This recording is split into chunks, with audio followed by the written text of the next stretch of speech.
Murakoze kuba mwaduhaye umwanya wo kutuganiriza kuri uyu munsi aho twateraniye aha ku Mulindi habereye amateka akomeye ya RPA na RPF. Tukaba twaje turi urubyiruko twese cyangwa se benshi muri twebwe dukoresha imbuga nkoranyambaga nk'umwuga cyangwa se mu kwamamaza ibikorwa bigiye bitandukanye dukora. Tukaba tunazi yuko social media ari intambara tugomba kurwana kandi twiteguye kurwana nayo.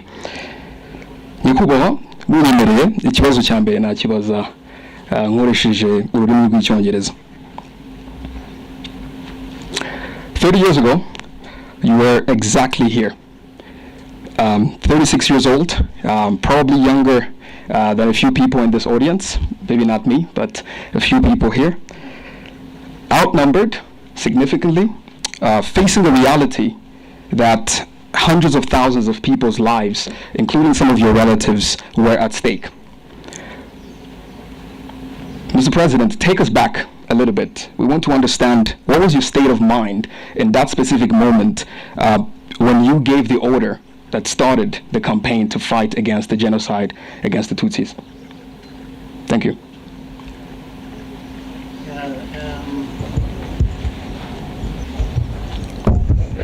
First of all, let me thank you for this moment. Much as going back in time sometimes is very difficult. At least on my part, I wish I could forget completely some of those things or days, but anyway, that is life. So what you've just said is very true. We're here. We have now recollected, have the picture of I literally have a map of this place fixed somewhere in my mind. It can't go away.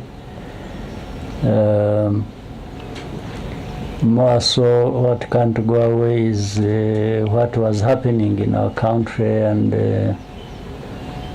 what was facing us and we had to deal with.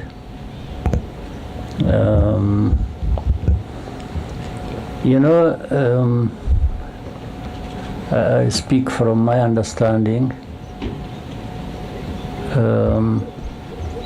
When you are faced with a situation like that was at the time, there are a few things that come to your mind, and there are a few choices. Either you face what it is, however difficult it is, and invest everything in you to deal with that, or you break down and run away. There is really nothing in between. Either you do something and or don't do it, and the consequences either way are very obvious. But at that time, sometimes it is not obvious. You only come to think about it later. So from the beginning, when the struggle started, we understood the magnitude, the weight we have to carry in doing what we are trying to do and achieving what we had in mind.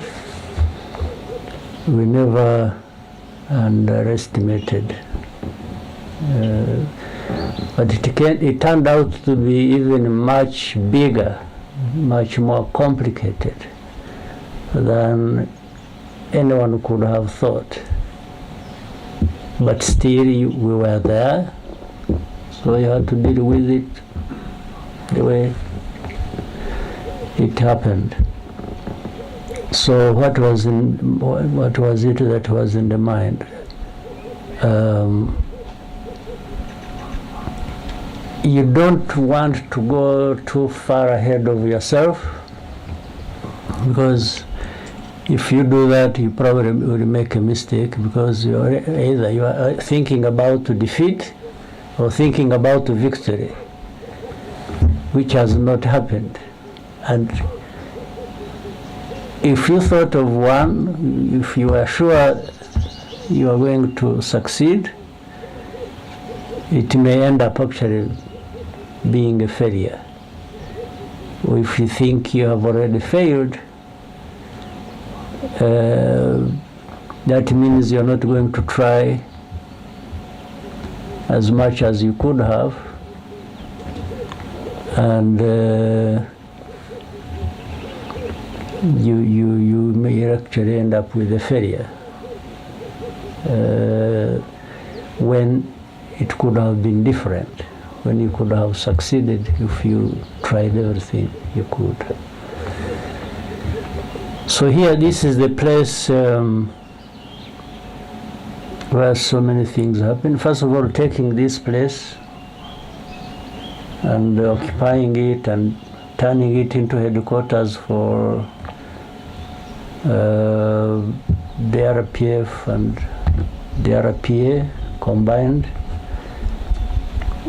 must have happened in 1992, I think around April maybe, if I remember, or towards that, because the RPA was involved in the fighting along the border, and we hadn't taken much of the territory inside Rwanda. We were really surviving along the border between Rwanda and Uganda, where some of us had come from. And so the RPF, meaning the chairman, the commissioners, were not part of the fighting force. We are staying in different parts. In fact, we had the headquarters in Brussels, Belgium, but we also had another in Kampala, Uganda. That's where it all started. And then sub-headquarters in different parts of the world. So when we took this place, we were able to bring the two closer together, or really together, the RPA and the RPF, and this became our headquarters after taking, because, you know, a little bit of history. When the war started, 1990, I was before that, I was serving in the Ugandan army and so on and so forth. Most of us were, or a number of us. And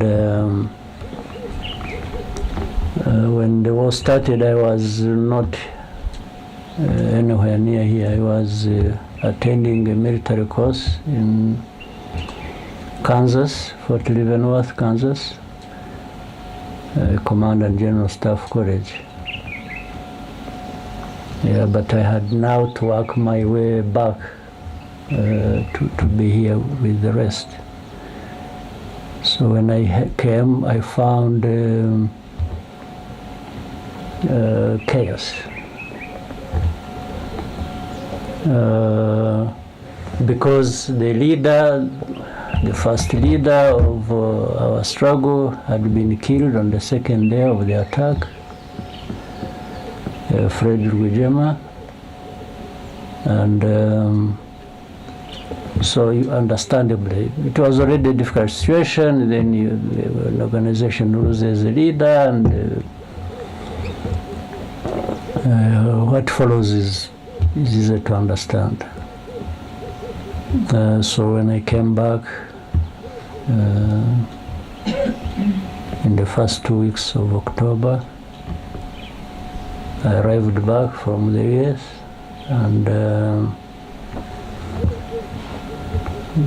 came and joined the others and tried to reorganize, and so that's when we reorganized and started fighting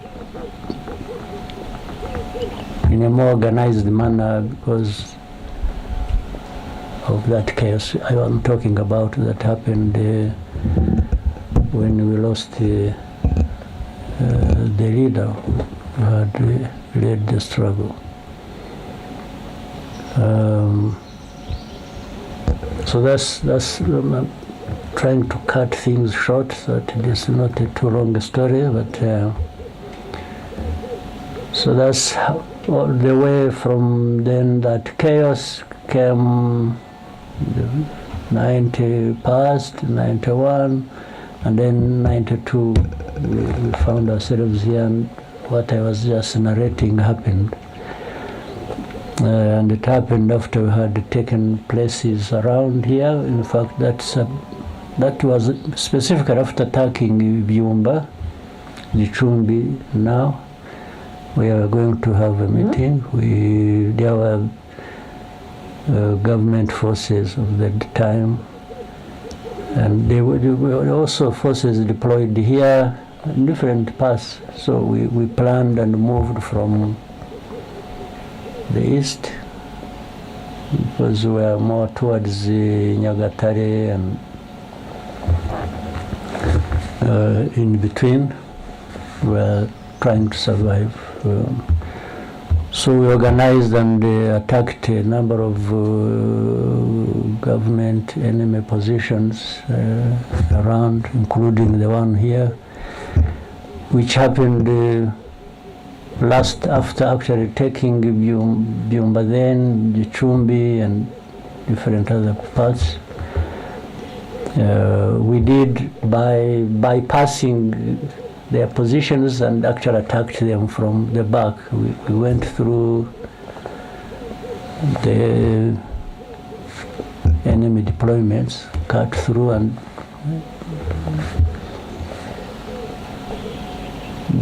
those who were here didn't know we had attacked Byumba then, and the others then a place called Rukomo and other places, Bungwe, and I don't know whether they still bear those names. I haven't followed over it, but so then we took this place because our positions were now far ahead, so this was more or less protected, and that's why we turned it. We had the headquarters. It was making it easy for us because from here to the border I think is about 30 kilometers maybe, something like that. So we would operate going forward and spread wherever we needed to, but at the same time we had access to the border with Uganda, and that's how most of the time we used to get food and medical supplies and other things we needed. So it was easy, this position was easy to connect us with the world, but to connect us with the country, and enabled us to carry out the operations we had to carry out. So we grew from here quite fast, and yeah, so that is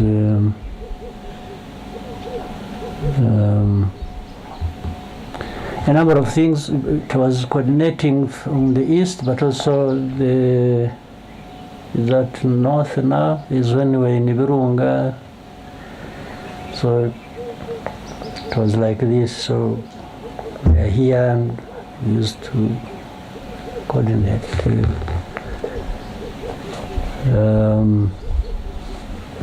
So what was in my mind when it came to the time, there came a time, there were peace negotiations and in Arusha, and then it failed. And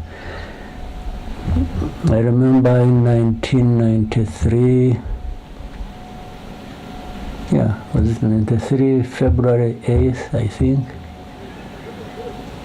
the Arusha peace negotiations failed, and because the government had started killing people in Kibirira, they started killing Bagogwe in those areas, and we told them we can't be here talking peace and then they kill people again, so that means we are going to fight again. And so the negotiations failed in 92. We stopped because of that, and they resumed fighting. In fact, that's when we took now a much bigger territory than we even had when we resumed fighting later on. We spread, and so from 93 February, we had because of ceasefire and peace negotiations, we got an opportunity and trained fighters, and they were ready for the next task, meaning when the ceasefire broke, then we resumed fighting. We took, you heard of, there used to be a demilitarized zone that you have heard about. When we fought, took a territory, then there was a global outcry and everybody was descending on us, and they thought we were going to take Kigali actually. But I don't think, much as we could easily have militarily from the operational point of view, we would have easily taken Kigali, but I thought politically it would be a big mistake, and that's why I prevailed over. There was the urgency for people to say, well, let's finish the job, but I thought it wasn't going to, the job wasn't to get finished, because in a way we would be overstretched, then we are taking on something much bigger than we can handle, organizing the country, but still the forces were being defeated here, but as the government was still established, they still had forces. I think we would have faced bigger problems than people thought. So, but when you were being told we must go back so that peace talks continue, resume, and continue, in the end we put a demand which we would not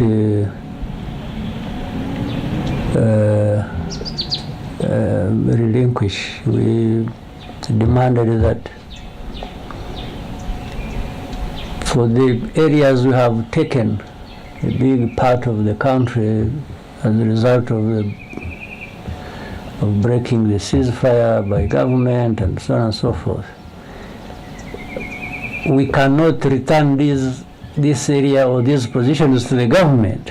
They've lost that, and they've lost it because of their own big mistake. So we compromised to make things simple for everybody. We actually gave in to some demands, but created a formula that would allow us to take it. We said, if we leave this place, it should be demilitarized, and maybe UN, or there was also at the time some African Union observers who were here, and said they should monitor this area, the government should stay where we pushed it to, and for us, we have no problem going back to our positions, and this area in between remains a demilitarized zone. But we had already registered a huge victory. We were able to connect with the people in the country to a great extent. It put pressure on the government because they really got a very bad beating. and they were now open to more serious discussion. And that's what. So everything was being coordinated now from here, from Mulindi.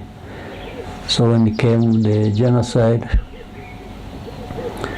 even before that, we used to monitor everything happening. We used to monitor militias being trained in there are hundreds of thousands in every district, as we have them now.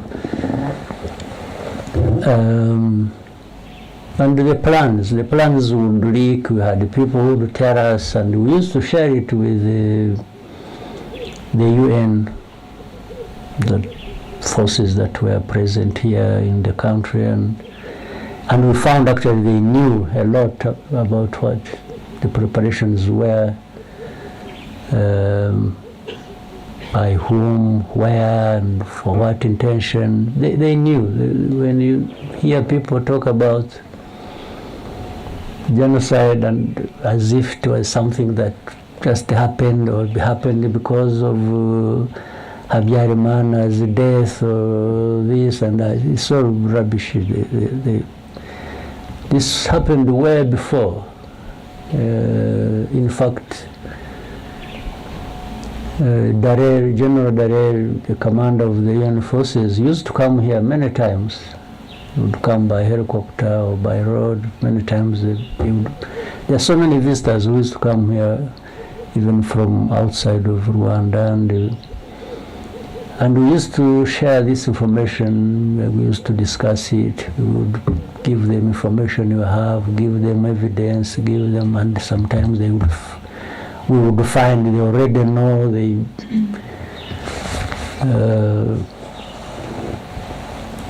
So, yeah, there's a particular question you raised, what the feeling was when things were happening, including when genocide started. You know, it is hard to go back and tell people what you are thinking. Honestly, I don't even remember some of the things I was thinking. Things were happening so fast, and it was so stressful, and I spent more time and energy trying to stabilize myself so that I don't collapse under the weight of everything, but focused on saying, first, if it is fighting, we must fight to win. If it is even politics, we must do the right thing politically, still make progress. And then when the genocide started, the immediate thing was to fight the people who are killing. Second, try and save as many people as we could, if it were possible, but same time collapsing the government that was responsible for that. While we had many people, there's not a person even here, I'm sure among you, there's not a person here who doesn't have a number of people who were killed that were known to them, were relatives, were parents, were children, were things like that. And by the way, it is because I've asked many times. You see, in a situation like ours, genocide is happening. There are perpetrators, there are victims. But overall, there is nobody who is not dying on either side. You are killing people, in a genocide, you are therefore going for those you are targeting. But at the same time, those who are doing the killing of other people were also facing death because we had to fight them. So in the end, nobody, there's not a single person of the millions here in Rwanda who would say they gained from this. Everybody lost. Even those who started it and started killing people, they wanted to achieve something, but they didn't achieve it. Because what they intended to achieve was not just killing a few. They wanted to exterminate people. A certain group of people, they thought deserved that, or they wanted to kill. So it didn't happen because not everybody died. There is always going to be people who will remain alive. And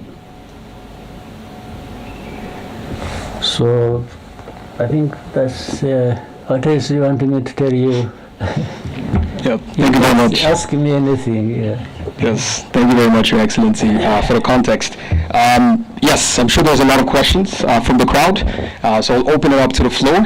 Please raise your hand if you have a question, and before you ask your question, introduce yourself, tell us a little bit of who you are, and then address your question. Try to be as concise as possible.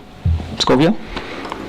Mwakoze nyakubahwa Perezida wa Repubulika, nitwa Scovia Mutesi, ndi umwanditsi w'ikinyamakuru Mama urwa Gasabo. I see you every day on the media, social media. On the social media, yeah. Yeah. Mwakoze ikibazo cyanjye nashakaga kubaza usobanuye byinshi bigaragara inzira yari ikomeye, ariko nagize ikibazo nifuza kubaza ese musobanura mute impamvu mwari mufite ikomeye yumvaga ko mushobora gutsinda ubutegetsi bwa Habyarimana bwari bufite ingabo zikomeye ndetse bashyigikiwe n'amahanga, mu by'ukuri yumvikanaga nkakomeye. Nyuma yaho uyu mukanya tugeza aha General Kabarebe yadusobanuriye uko mwageraga mu Mutara, uko mwasanze bimeze ko byasaga nk'ibiteye ubwoba. Impamvu ikomeye mwagize mukumva ko muri gutsindira urugamba kugeza uyu munsi nyuma y'imyaka 30 mwicayeho. Ndabashimiye. Ndakubwiza ukuri, ntabwo ari science ngo muri science nararebaga nkasanga turi butsinde, cyangwa ntabwo ari it's not anything. Ntabwo nta kintu cyari gihari twemezaga ko turi butsinde kirenze umutima wacu kuvuga ngo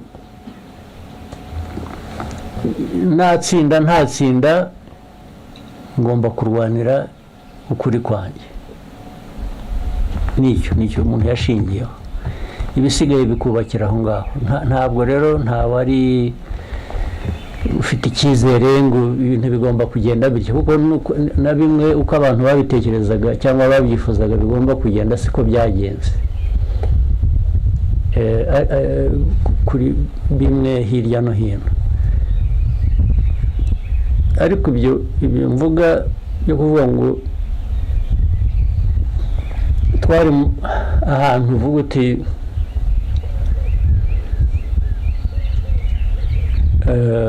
byari natangiriyeho ngira ngo wenda nabivuze mu Cyongereza mbivuga mu Kinyarwanda, aho uvuga uti ariko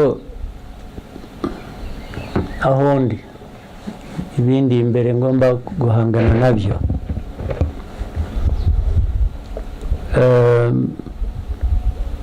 Mfite uburyo bungana iki kugira ngo nkore kimwe cyangwa nkore ikindi,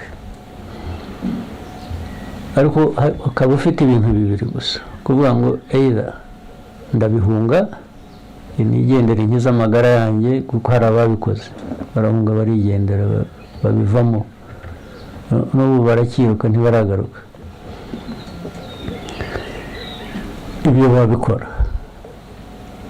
Ikindi ni ukuvuga ngo oya, ntabwo ndi bugenze ibyo narwaniraga n'ubundi ni ukuri kwanjye, ngomba kubikomeza nabizera mbizire. Ni ibintu bibiri rero, yezo urahunga cyangwa urasigara uhangane n'ikibazo. ibi byo guhangana n'ikibazo byari mu bantu benshi, nicyo cyiza cyabyo, byari mu banyarwanda benshi, ntabwo bari bake, abahunze ngira ngo nibo bake kurusha abasigaye bahanganye n'ibibazo. Muri uko guhangana rero n'ibibazo nyine ugomba gukoresha rero ubwenge, noneho gukoresha ubwenge. Ese urahangana n'ibibazo ute?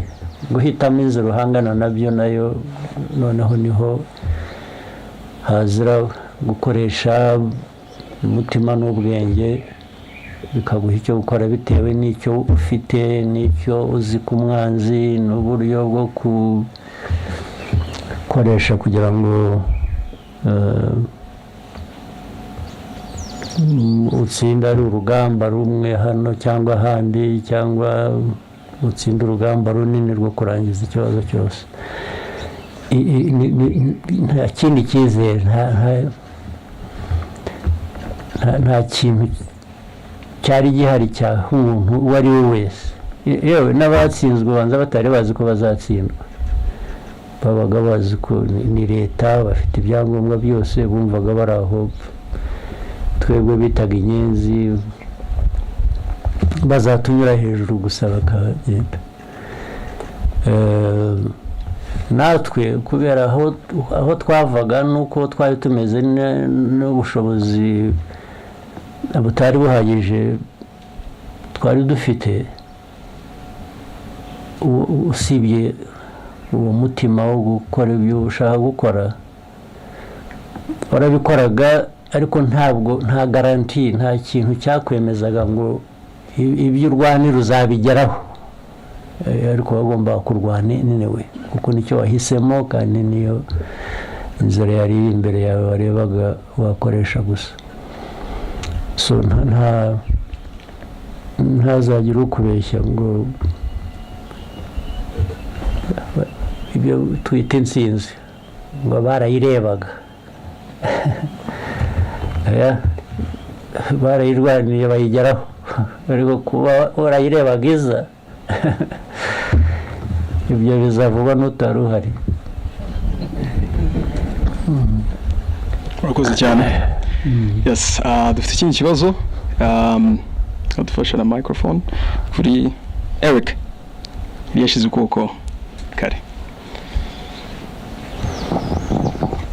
Thank you so much, Your Excellency. My name is Eric. We just had a great visit of the site that was your military base, and it was a great visit. And then I went on to revisit one of the oldest video, but the famous one, where you were addressing your force, I think back in 1990. You told them in Swahili, I quote, jeshi hili litakuwa msingi wa mabadiliko, and then you went on to tell them sasa ndiyo maana matendo yetu yanapaswa kuwa tofauti na yale ya wale tunapigana nao.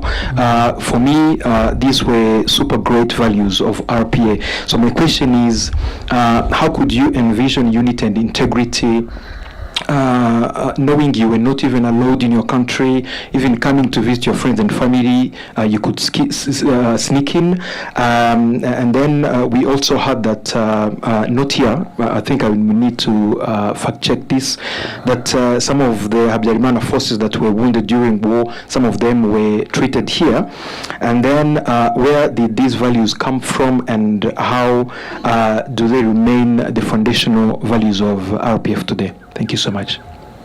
Yeah, societies, anywhere, or people, whatever, have values, certain beliefs, what they think is the right thing to believe in. And then, so Rwandans have values, there's no question about it. In fact, that to an extent explains the problem the world has. In the world,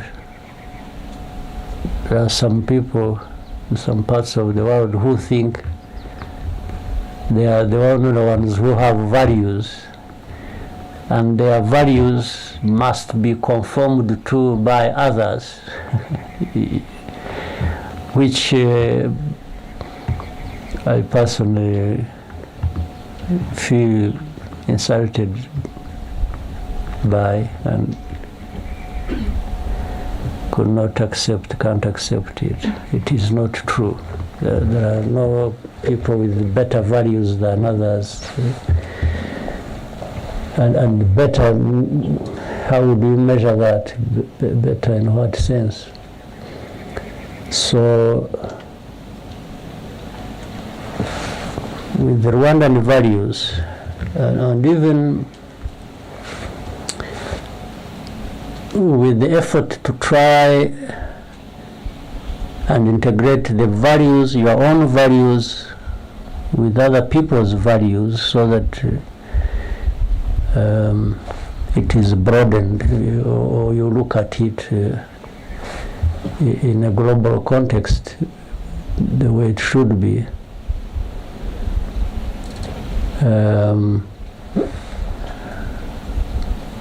The governance of the country, the politics of the country, ordinarily should reflect the values of that society.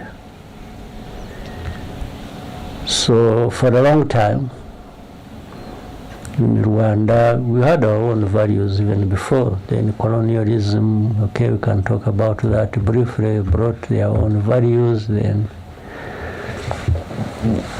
gave or distorted the values of Rwandans, and unfortunately Rwandans came to accept the distorted values as their own. What do I mean here? Having a country that is divided on ethnic basis isn't part of the values we should be, we should espouse. We shouldn't. But that's what happened. So the RPF, the origin of it, much as it is problems that had happened to some Rwandans, not only those living in the country, but especially those outside as refugees.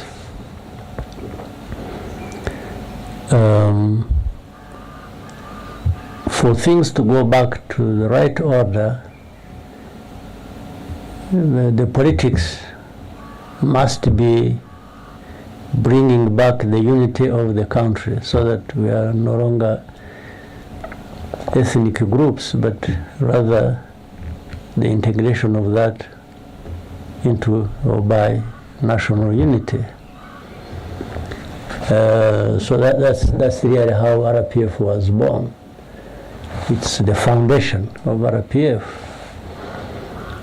So what I was saying to the fighters at that time is clearly narrating to them the story of who we are, or rather reminding them, because I think everyone knew, but people don't always do things based on what they know they should be doing. So I was just reminding them, or I was telling them that this struggle has a meaning. It's not just fighting and you kill, they kill, and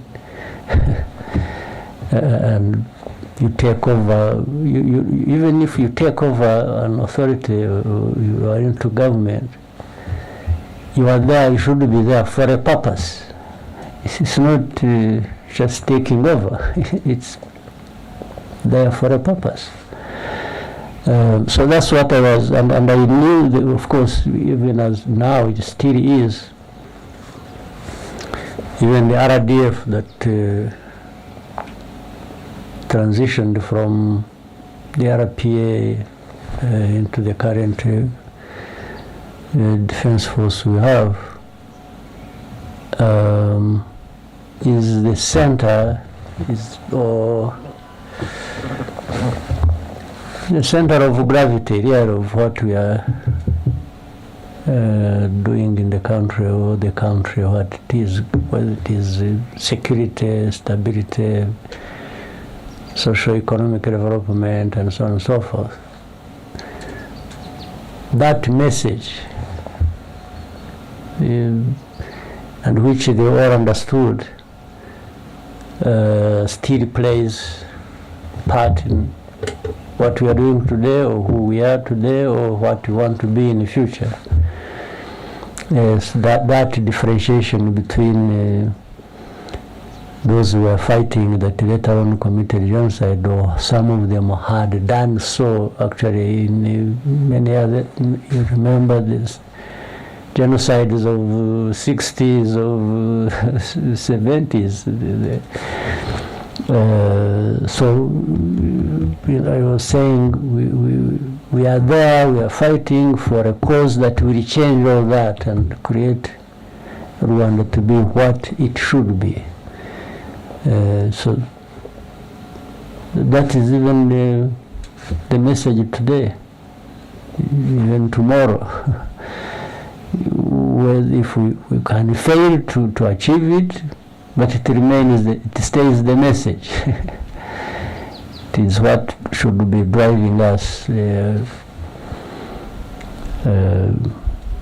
Even politics we are doing, even the elections we are preparing for tomorrow, and the campaign is here running up and down. I'm not running up and down for nothing.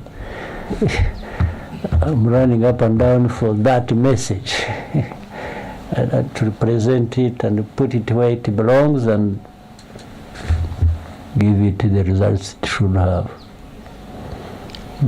Thank you very much, Mr. President. More questions? Joel? Yes, thank you, Mr. President, Paul Kagame. So my question goes, first of all, my name is Tikuri Joel. I'm a content creator and a proud first-time voter. My question is, your name is... So when you were here, you probably were not yet born. Yes. And I'm glad to be voting for the first time. All right. So my question is, your name is one that is known for intentional leadership, but today we'd like to know, how do you take care of Paul Kagame beyond the official roles that you play? Sorry, let me get your question again. Yes, your name is one that is known for intentional leadership. Yeah. How do you take care of Paul Kagame beyond the official roles that you play? Okay. Let me tell you just off, this place where we are, actually, let me tell you something. I don't know if it is necessary. When I was at the Command and General Staff College in the US, I went it is going to turn out to be a long story maybe, but you know how I went there also. First, it was not me supposed to be going for that course. I was supposed to be going for a course somewhere else. The one who was supposed to be going to the US was Fred Rwigema to attend that course. Even when I arrived at the course, I had to change the documents. Everything was recorded in Fred Rwigema's name. So we had to change all that into my names. But what happened, maybe I'm sure many of you don't know, when we started organizing in Uganda to actually do what the Ugandans got to know about it, we were doing it discreetly. And even encouraging Rwandans to join the army and inviting some from different other parts of the world to come and join and be with us. And because that time it was easy to join them in Uganda. They had many groups fighting, so we filled the space. And some of us had the opportunity of being part of the struggle from the beginning, and we are so organizing and bringing people in.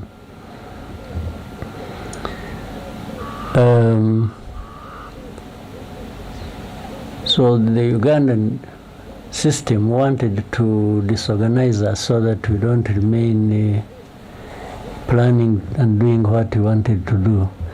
So they wanted to send the top 3 of us, no, 4, scatter us outside Uganda to go and attend courses while we, in the meantime, we get disorganized.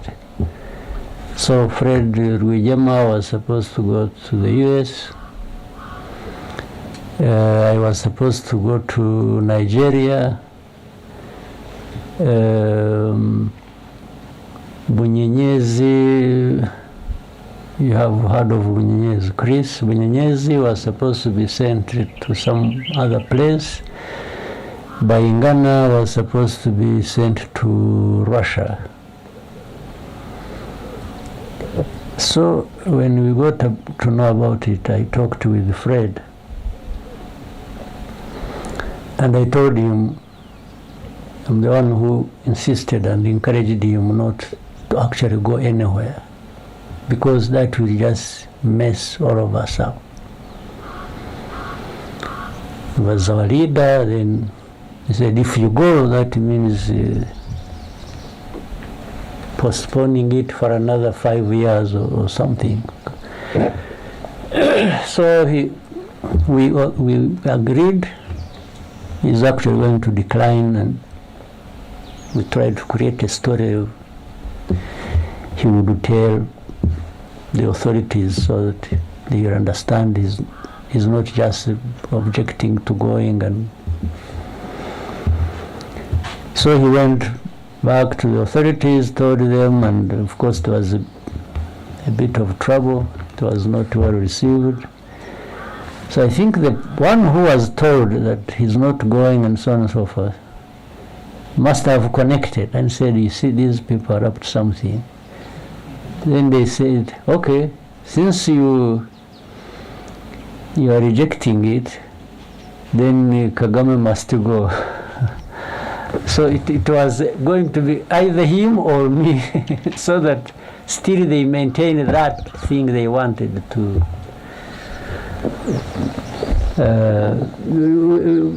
I'm sure they are warning you for time, but let me say we are in charge of time here. Don't worry. So he declined, and they sent me, as if to say, okay, if you are going to go, then this one will go, because they never wanted us together. They thought if they got rid of one, they would just create problems for the other.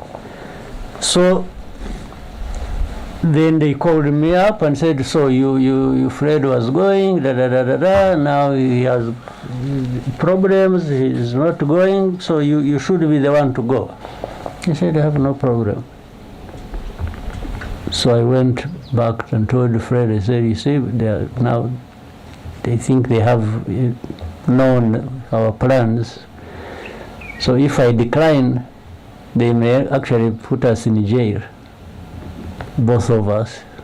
So to survive this and continue our plans, you stay and do what you have been trying to do. And for me, I will go. But when things start, I'll anyway find my way back easily. I don't need any permission from anybody. So that's what happened. When I went for a course, long story short. So later on, my wife, we had just been married. She's here. They must have thrown me out of the honeymoon and, and just and sent me on a course. So but she found me there a few months later. But and that time I'm trying to arrive at a quick thing here, and trying to separate the two Kagames and program 3 or 4, I don't know. But When she found me there, she was already pregnant with the first son, Ivan. And when the point I'm arriving at, in 93, actually in 94, just before genocide, he was 3 years old. He was sent to me. I stayed with him in this house somewhere. Is it up here? Yeah, it's up here. I stayed with him for a few, maybe a week or less. In fact, when when Habyarimana crashed in the plane, he was here with me. The boy was here with me. And we were, the news came, we were watching football. Where? In one of these houses. Well, yes. There was an Africa Cup tournament. I remember it was Senegal playing Cameroon, I think, when we were watching here. And somebody came with a message to me that Habyarimana's plane had crashed and there is chaos in Kigali and so on and so forth. So what follows a different issue. But he was here with me. Now, you can see he was here with me not as a soldier, not as anything, but just as a part of the family. So I was trying to reduce the amount of stress I had accumulated by having my son around. Something else funny that happened when, of course, I said he was here when the chaos started. In fact, I left him here and went with the forces that were going to Miove. That was Miove. And so I sent a message back. I told the people who had stayed here, said they should quickly take this kid back across the border and take him back to his mother. You won't believe it, he refused. He refused, he cried, he said, no, you must see me first. He was like, where is my father? Where is he?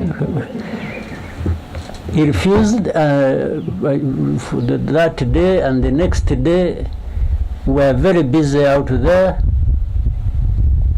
So I had to drive and walk back that, like on the second day, to come and convince him to go. Yeah, so I told the commanders I was with, where the forces were, that they give me just a few moments. I first go and solve a personal problem. So I had to come back. Actually, that time it was very dangerous because there was still some forces in between, and we had. At night, I tried to drive. I had a Land Rover. I tried to drive, but we were using indicators. You couldn't put on lights because we didn't have. So some places we would walk, others I would drive. Then I came back, arrived here around 4:30 in the morning, and stayed up until he was sleeping until he woke up. And so I told him, you know, your mother wants you, you have to go. It seems he was happy where he was staying. He wasn't. So I had to convince him. I literally forced him, gave them somebody who took him to the border, and then I went back immediately. I didn't even rest time. I had to go back and in the forces. So I'm just trying to bring in the official me and the personal me. I thought maybe there wouldn't be a better place or thing to explain it than that story. So we had to keep one part is family, another part is work, and another part I don't know what it is. Yeah. Thank you very much, Mr. President. With your permission, we'll take 2 last questions. Okay. Yes. Maybe with a bonus of 3, if they could make it short, then. Yes. Lionel, please, you can help us with the microphone. Thank you, Mr. President. My name is Lionel Nditebiri. I work at the Pan-African Review. 30 years ago, you were already the target of criticism coming from beyond the borders of Rwanda. From 30 years ago? Yeah. I'm still taking this criticism. Yes, that was my question. Like, what was it then, and what is it now that is driving that criticism, and what can the new generation of Rwanda learn from the way you handled it? Well, it's hard to tell, but also not. I shouldn't exaggerate. It isn't too difficult. Is there anybody in the world who would not be criticized, or who is not criticized at one time or another? I don't think. And it depends on the interests, or even the views of those who are criticizing you, about you, their views, their whatever interests, or if you. But it also means you are actually somebody. If you have to be criticized, somebody who is nobody want to be criticized because they're criticizing you for something that in one way they associate with, but would want it different. That is one possibility. The other is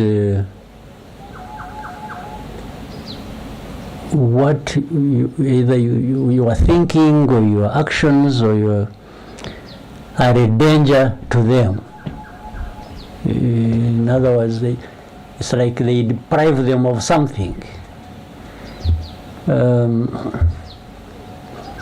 For example, if we two of us, I'm telling you, say, you know what, let's do this. Or you are telling me, let's do this, so that we are not dependent on the other one. And the other one actually wants you to be dependent on them.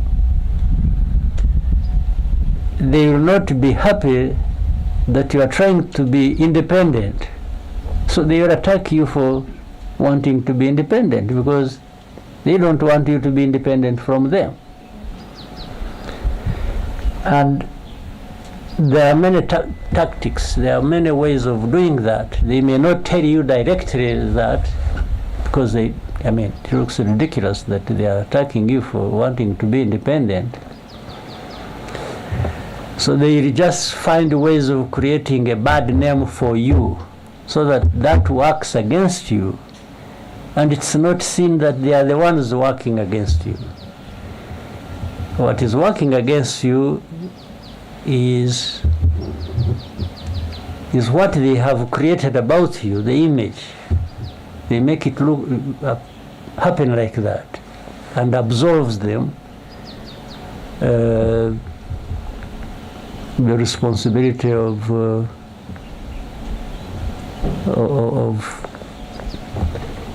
attacking you or criticizing you. So it's like, you see, like that. You know, at a higher level, like in our case, you know, there are, we touched a bit of history and said, you know, what has been happening in Rwanda. Let's talk about genocide alone. It happened because the country was divided. You know, the colonial times brought in the kind of politics and shaped Rwanda like that and so on. And then anyway, ultimately genocide happened. So when you tell the story, actually the way it was, from colonialism and then up to the time of genocide, those who are responsible for the colonial times don't like it. And when you say they are associated with the genocide or the cause of it, they are not happy with you. Now, simple thing, for example, one of the things they do, and a simple one, they want to keep attacking you like you are a violator of human rights, you know, no freedoms, no democracy, blah, blah, blah, blah. By doing that, it's like they are saying, you see, what happened in Rwanda actually is not anything to do with the outside. Rwandans have been killing each other. You see, the genocide was this. Killing this. So, and then they turn, that's the story of turning the victim into a perpetrator. You have seen how many times they are out there saying, accusing RDF, accusing Rwanda, you know, the security. I was reading something the other day saying, you know, you have seen this consortium of journalists, what they are saying, that Rwanda has spies all over the world, killing their opponents, you know, everywhere, in the whole world. So it's like they keep saying this about Rwanda. Rwanda is just a bunch of killers, you know. Not only that, they killed each other, now they are killing opponents. Now, you see, that when you get lost in that story, there is no outside blame. The outside blame disappears. Even the UN that was here that did nothing to stop genocide, or the whole world that watched and did nothing about genocide, ends up being absolved. It's now Rwanda. It's Rwanda, the victims, the perpetrators, they change positions. It's the outside world. Well, even journalists who were busy actually orchestrating genocide and supporting genociders, and they are the ones now who are spinning this story like those ones. Yes, because of their interests, their association, the way they want to shape the story of Rwanda, the narrative of Rwanda, the way they want. You see? So you now, if you are weak, if Rwanda is weak, it's going to succumb to, you know, and even be apologetic, and or they shape it the way they want. They promote people, and you can see when they are saying, you know, these are people like the Ingabires, like the, you know somebody Ingabire, this small woman of a genocide, you know. But they want the whole world to believe that she's an opponent, actually they would wish that one to be the president of Rwanda. and she also believes it. Yes. So she believes it, and she's everywhere giving lectures, and but this is it's not Rwandan. This is not a Rwandan who believes this story. But the outsiders, these journalists, these ones who go together, what do they call it? Forbidden stories. It is forbidden to be talking about Ingabire. I'm actually sort of going to be blamed for it. You will see it. So, you young people who are in this kind of thing, because influencers you hold opinion. You hold opinions for a reason. You are part of the social political fabric of this country. So if you don't grasp that easily, I'm sure maybe among you or somewhere else there are people who are operating the opposite of how you are doing it.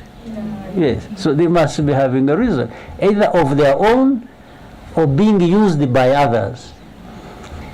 So constantly we've got to be aware, we have got to be, but we also got to have what we want for ourselves. And we should not be apologetic about it. You check any time, any day, I've never been apologetic for what RPF is doing, what Rwanda wants, what I am doing with these people who abuse, criticize, and even in high offices. They are somewhere outside in the world.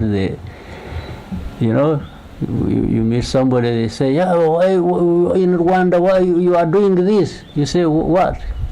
You say, what evidence do you have? They said, but so and so said this. They are talking about one of the influencers somewhere out there whom they are at the same time using, and then they are quoting that one as evidence. So this is a world you must really try and learn to be sophisticated, at least in understanding the nuances of these things and the world we live in. Thank you very much, Mr. President. Maybe a question from the front. Naomi.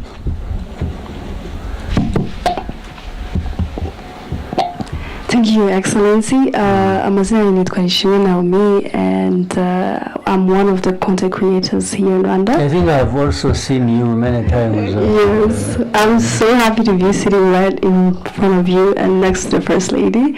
My question is, what tugenda tuzabivuga ngo tuzabinari? It goes. And some of us here are making livings through social media. Nigute twabimenya mu gihe twari gusa amahoro n'iterambere mu gihugu cyacu. What are the steps? Thank you. Good. First of all, it is to know the story. No kumenya, ugomba kumenya nibyo wasanze ari byiza, muracyari bato nyine bimwe mugenda mubyumva, ariko mukwiriye kubyumva, mukwiriye no kubimenya, mukamenya ngo ibi byiza ntabwo ari uko byari bimeze imyaka 30 ishize. Then the question is, byagenze gute kugira ngo tube dufite ibi byiza? Immediately also what kicks in, kiza noneho mu mutwe wawe, ni ukuvuga ngo ariko ko dufite aya mateka asatya, kandi tukaba dufite ibi byiza bimeze gutya, ariya mateka mabi yazagaruka. So noneho igikurikiraho ni ukurinda ibyo byiza ufite. Kubirinda gute rero hari uburyo bwinshi. Kubirinda even by shaping the opinion, facts, evidence and explanation. Hari kuvuga ngo ikintu ni cyiza, umbaje uti ni kuki ari cyiza, nabikubwira. I will give you evidence, I will give you a fact, I will give you why I believe iki kintu ni cyiza. So mu byo mukora rero nyine naho ngaho, iyo byageze ahandi, iyo noneho nanone usubira mu mateka ukareba mu mateka, you turn pages ukareba. Ntabwo ibyiza byikora, ntabwo ibyiza biva muri opinion gusa ngo irushya. No mu opinion hari intambara nabyo. Buri munsi you wake up ready for a fight of some kind, right? Yes. Numvuga nabi, niyo waba utavuze igihugu nabi, numvuga nabi turahangana. Ndakubaza impamvu mvuga nabi kandi ngiye numva. Izindi ntambara zibaho ni izisanzwe, iz'amasasu noneho zirimo no kubura ubuzima. Ibyo nabyo ntawe ubihejwemo. Ibyo nabyo hari ababyitabira baka. So nibyo rero cyambere ko byose bihera ku mutima wawe n'ubwenge bwawe n'ukuntu utekereza na precisely nka bya muzabimbwa muzabintari. Ni ukuvuga ngo kubimbwa ni ukubaho utagira opinion, utagira umuntu yagutuka uti amusore akaba ari we apologizing. No, should be the one to apologize, not me. So kuba intare vuga ari no guhangana n'ikibazo cyaba icyawe ku giti cyawe, cyaba cy'umuryango wawe, cyaba cy'igihugu ukakigira icyawe. You want to nibura gutanga umusanzu mu kuyikemura. Murakoze cyane, Your Excellency. Turafata the bonus question mwaduhaye. Byuka vuba. Yes. Murakoze. Nitwa Kwizera Josue, nkaba ndi umunyeshuri muri ibara, ariko nanone nkankoresha social media ku izina rya Byuka vuba cyasabura cyaryamye. Mu kiganiro cyabahuje n'abanyamakuru muri Byuka vuba, I think cyangwa uracyaryamye. Yego. I think I've seen it. I have followed that.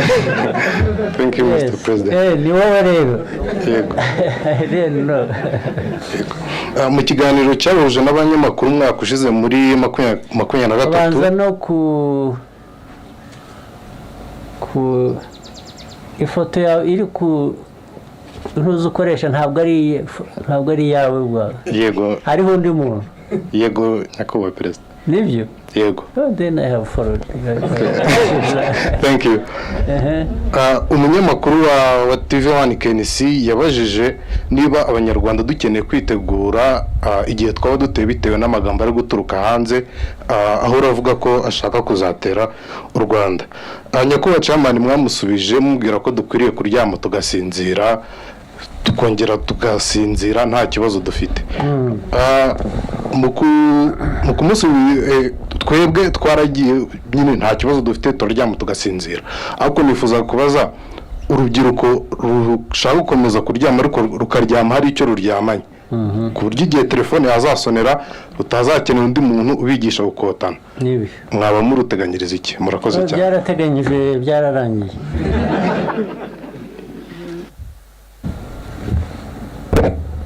Iyo kuvuga gutyo ngo burya musinzire ni ukutabiha umwanya urenze uwo bikwiye. Ariko naho ubundi uko igihugu cyacu gikora, hari abakirinda ku buryo bw'umwuga bw'umwihariko umutekano warwo birakora kandi ntabwo ari aba bantu bambaye iriya myenda gusa bijyanye n'umurimo bakora buriya ibikorwa bishingira no mu baturage bakorana n'abaturage hose ku buryo noneho no mu buryo bundi hari ubw'ibiza hari ubw'icyabaye aha hari impanuka yabaye aha hari uburyo hari ubugezweho hari ubusanzwe ari wa mutima navugaga abagomba kubimenya ako kanya barabimenya bakaba bazi ngo aha habaye impanuka aha habaye iki nimutabare nimugire mute urumva rero ko bitasigara inyuma no mu buryo noneho bwo guhangana n'abaturuka hanze bashaka guhungabanya umutekano wacu abantu ni ukuryama ariko kandi nyine musigaye mufite na za telefoni rero hazaho ka alamu kakubwira ngo hari uburyo bwinshi butandukanye aho abantu bagomba kubimenya noneho hari n'ubundi buryo bugomba gutegura abo ngabo bagomba kugira icyo bakora bashoboye aho ariho hose ariko the message iriya muryame musinzire wazi guhumuriza abantu but at the same time bivuze ngo niyo ubu harimo noneho hari uwavuze iby'intare n'iki intare mwari mwayibona ariko uzayirebe uhora usanga isa n'isinziriye ariko burya ntisinziriye niyo ukandagiye gusa ukumva irabyuka ariko ikindi gihe iba isinziriye kuruhuka kuryama rero mugasinzira n'ubundi mukwiriye kugira ihumure mukaryama mugasinzira ariko muri mwe iyo akantu gakomye urakanguka sibyo naho ibi bindi rero bisakuza biriya rwose nabo kandi barabizi ni ukuvuga gusa ko abashaka mujya mu makuru mugasubizanya baratukana bagashaka ko basubiza nawe ukandura nkabo so barabihorera ariko iyo byarenze umurongo barabizi ikibabaho.